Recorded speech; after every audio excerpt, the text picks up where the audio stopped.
আসসালামু আলাইকুম। গ্রিন এগ্রিকালচারে স্বাগত জানাচ্ছি।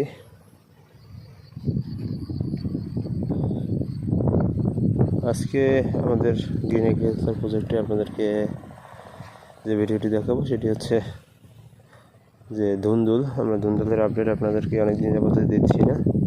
আজকে সেই ভিডিওটি আপনাদেরকে শেয়ার করছি, কারণ এই ধুন্দুলের গাছের ফাঁকে অনেক ঘাস ছিল। এই নেপিয়ার ঘাস লাগানো হয়েছিল, কারণ বর্ষাকাল পার ধুয়ে নেমে যায়, এই জন্য কিছু ঘাস পরিষ্কার করা হয়েছে। এখন ওদিকে অনেক ঘাস রয়েছে।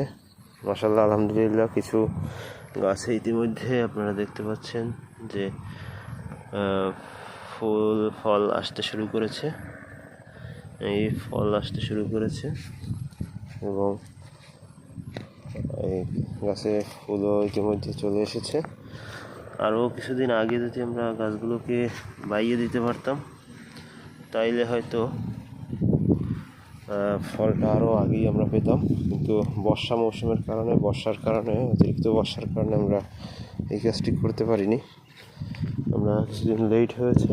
তারপরও আর ধুন্দুলের লতা এত পরিমাণে বায়, দেখতে পাচ্ছেন যে ইতিমধ্যে ওরা সোজা হয়ে বাইরে চলে গেছে। ঢাকার প্রচণ্ড বাতাস, চারিদিক থেকেই বাতাস বয় এখানে, যার কারণে বাতাসের শব্দটা বেশি। আপনারা দেখতে পাচ্ছেন যে আমরা এই বাইরের অংশে ঝাঁকা করে আলাদা করে এখানে এই ধুন্দুলের চাষটা করেছি, দেখি কেমন হয়। সেই জন্য মাশাআল্লাহ, আলহামদুলিল্লাহ, আল্লাহর রহমতে খুব ভালোই হয়েছে। ফুল ফল আসতে শুরু করেছে। আশা করছি আগামী এই 15-20 দিনের ভিতরে আমরা ধুন্দুলের একটি ভালো রেজাল্ট পাবো। ধুন্দুল বাজারে এই মুহূর্তে চাহিদা আছে ভালোই।